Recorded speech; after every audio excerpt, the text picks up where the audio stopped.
Hey everyone, it's Courtney Turek, and today we're going to talk about how do you set yourself apart from other sales reps in the field.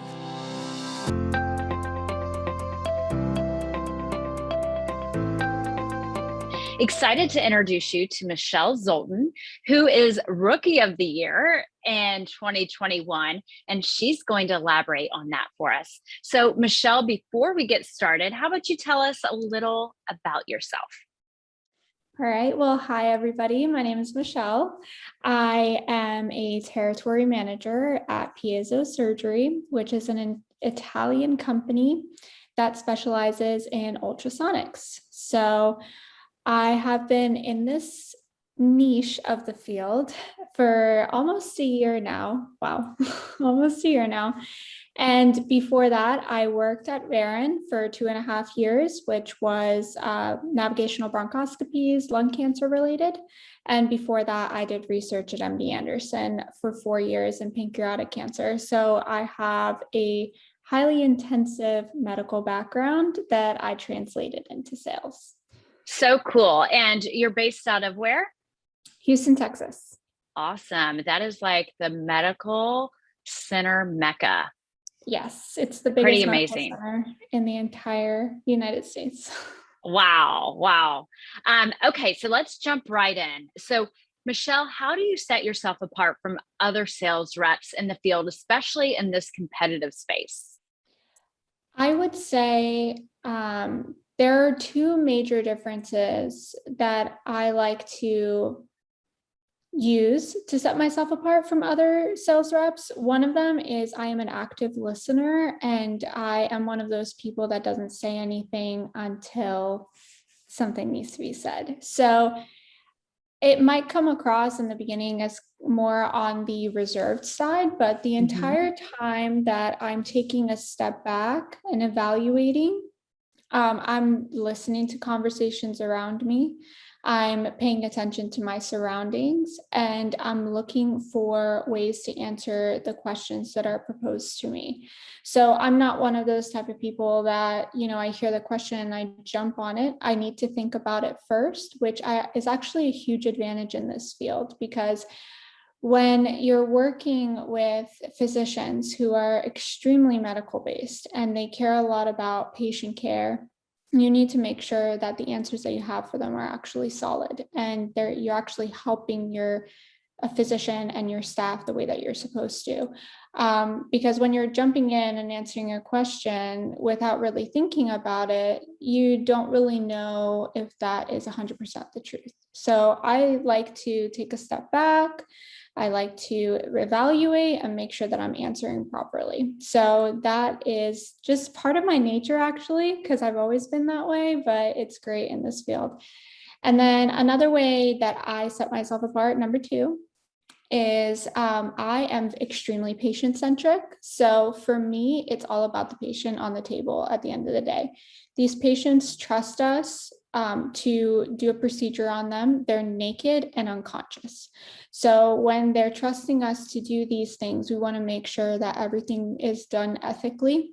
And that means not pressuring the doctor into using something they don't need. So I only suggest what is absolutely necessary for the patient, because in the long run, it's all about patient care. It's not about the sale. It's about patient care. So Great points, Michelle. So, number one is being a great listener and understanding your surroundings, being aware of everything around you.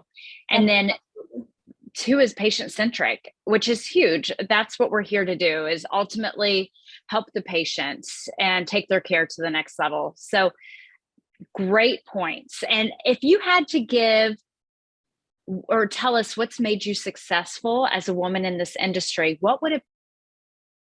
oh gosh. So it is actually very difficult to be a woman in this industry. And you can attest to that, Courtney. You've experienced it. Um, to be a woman in this industry, you actually face a lot more hardship than as your male counterpart. But what makes you a successful woman is using women tend to be a little bit more emotion based. Mhm. So you're able to actually level with your clientele and you're not so cold. So you're more, when you're a woman, you can, your, how do I explain it? Your intuition Mm. is just a little bit better. Yeah. So to be, I would say, in order to be successful in this field as a woman, use your intuition and pay attention to the people around you the way that you would with your friends and your family, and just, look at these people as human. That is great. So really understand your intuition and tap into that. So I Absolutely. do want to really dig into something else. And you mentioned, how is it more difficult for you as a woman than your male counterparts? Well, because it's a double-edged sword being more emotional. A lot of the time, because you are a woman in this field, people think that you are too emotional and you can't handle the pressure that comes with it, which is absolutely not true. Women are way stronger than they are told that they are. And a lot of times, being a woman in this field, you're not taken seriously because you walk into a room, you're just another woman. They're like, oh, whatever. She probably doesn't know what she's talking about. And then when you actually open your mouth, and they're like, oh, she knows what she's talking about. She understands the anatomy. She understands the product that she's selling me. She's helping me. Okay, maybe she is part of the team here. She's not just another rep in the room.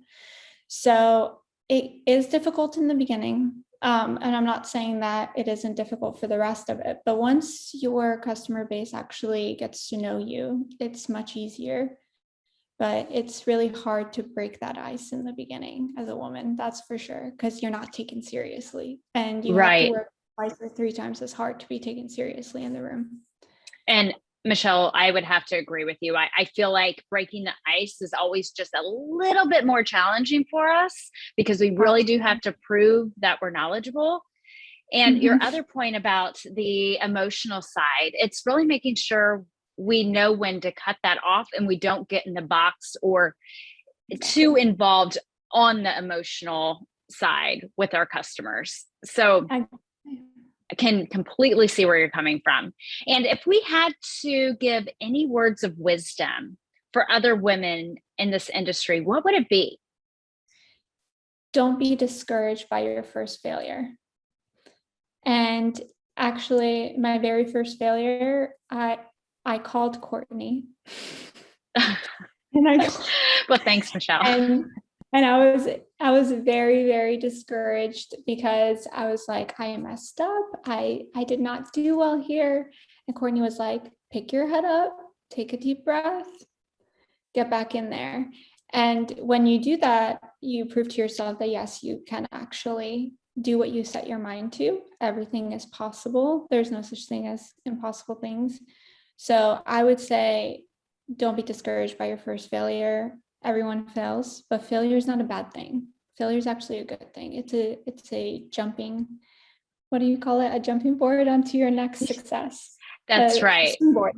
A Yeah, springboard into your next success. And we need to learn to lean into that failure and exactly. take the lessons from it and then springboard to the next success. Exactly. Exactly. Michelle, it has been amazing interviewing you today. And thank you so much for your time. Congrats on Rookie of the Year in Thank 2021. you. Huge accomplishment. And I can't wait to see your continued success. Thank you so much. And I appreciate you having me on here. You're so welcome. Chat soon, Michelle. Alrighty. Bye. Bye.